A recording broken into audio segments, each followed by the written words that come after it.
It all started in the summer of 2015, reading an article in the New York Times asking the question, is Christianity dead or dying in the Middle East? That's a very worthy question. I needed to come here to find out.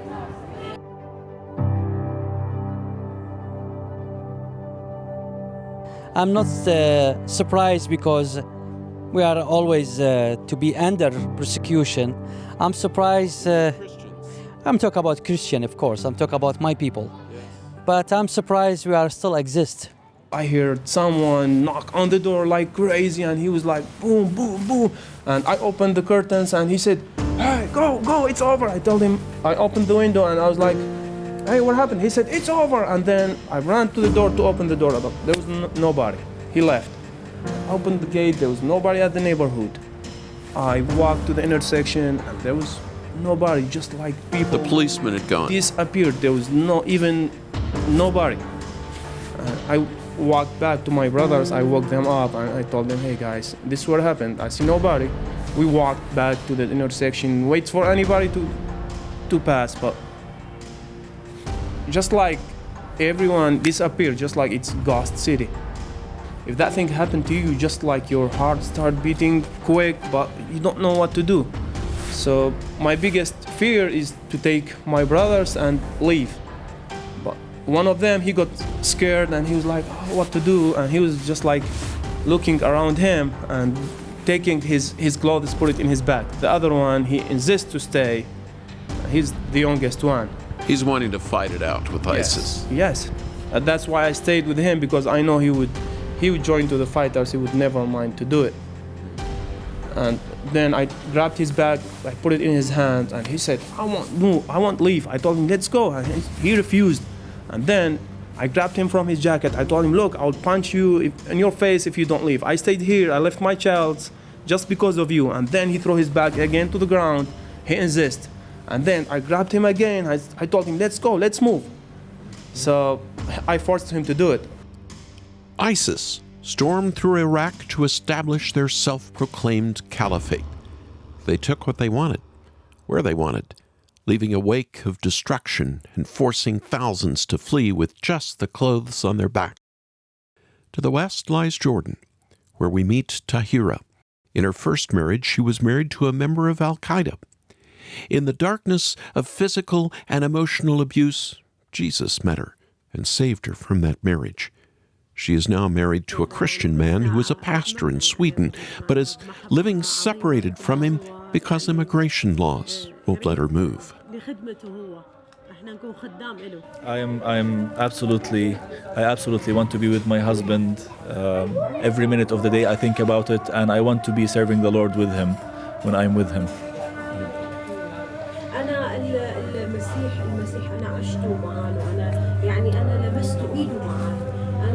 I lived with Jesus. I felt his hand in my life. I felt his.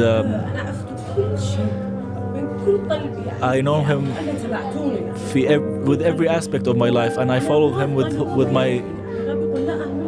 I follow him with everything in my heart. And he said that he's not gonna leave me, and he's not gonna ever disown me. I trust him, and I trust his words.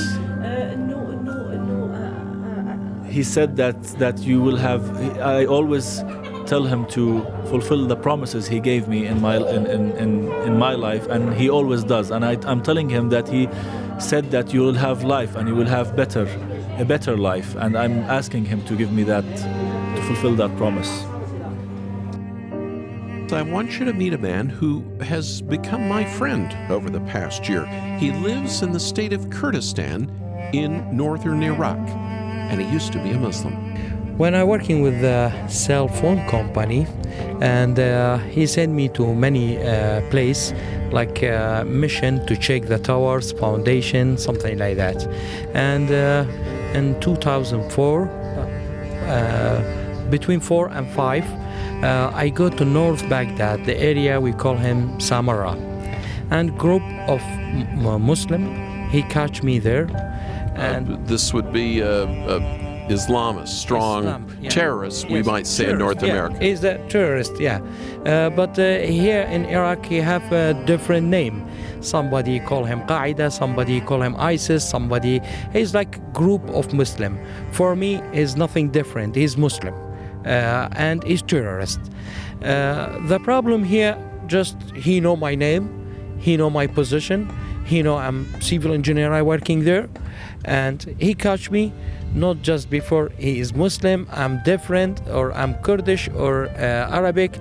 He want money, and he kidnapped me. He put me in the back of the car, And this is a group of guys that did this to you. Yes, but he talking about Muslim name, because when he take me to the place he kidnapped me there, he put me 4 days every 2 hours. He said Allahu Akbar is like name of God. He patched me by AK, and I don't know if the camera he can zoom me. He's taking his AK-47 and he's beating you with that. Beating me, yeah. And I don't know if the camera he can make zoom. He broken my nose, he broken my knee, and for 6 months I stay in hospital just for my kidney. Really, he gave me a hard time.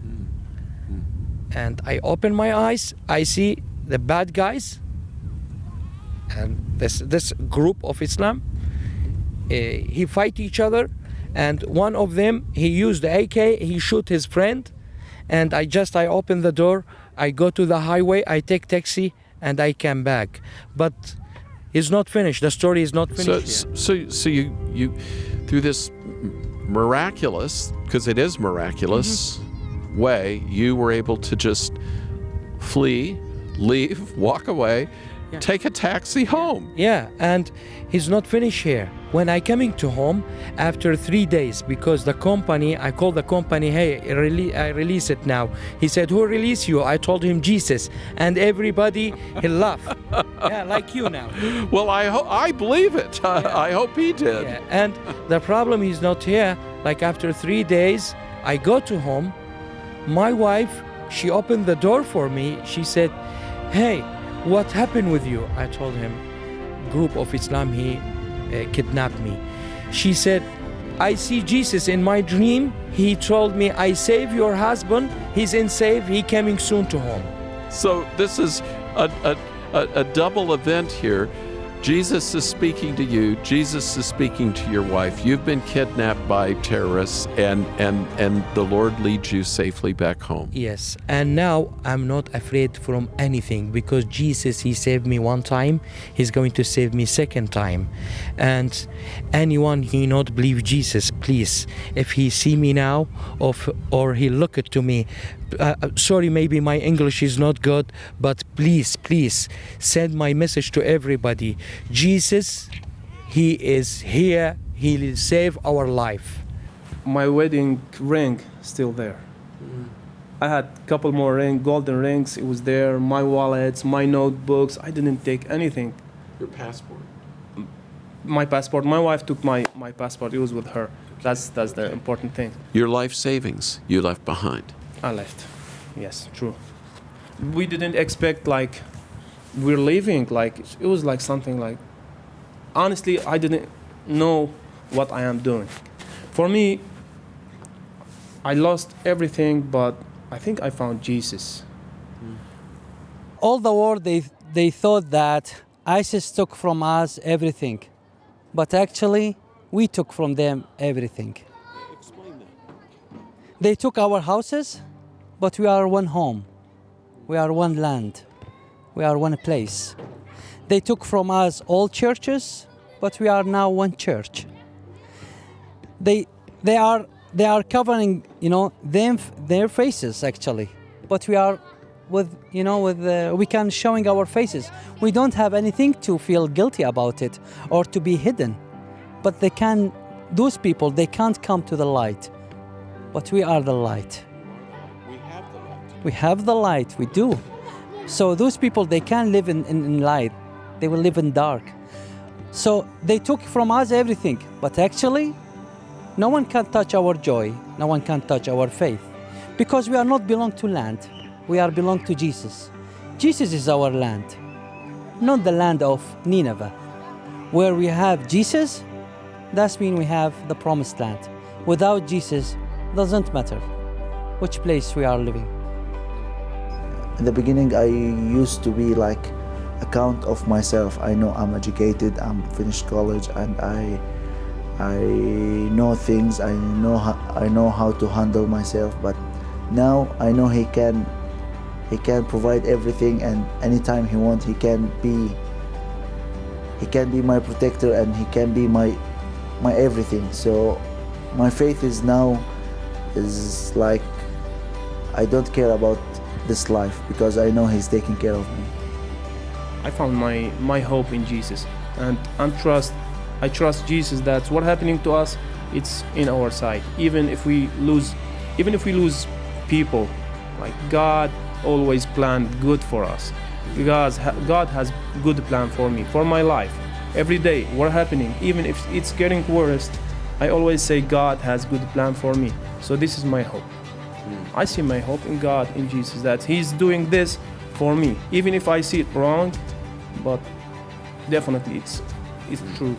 As a parts in one body, and the head of the body is Jesus Christ, I want from you to pray for us and to all people that are listening to this and watching this program, to pray to our people here and to help our people and to save our people. I'm not here for begging for help, because this is our duty to help each other. We are here, the Christian here actually, they saw the devil, the face of devil.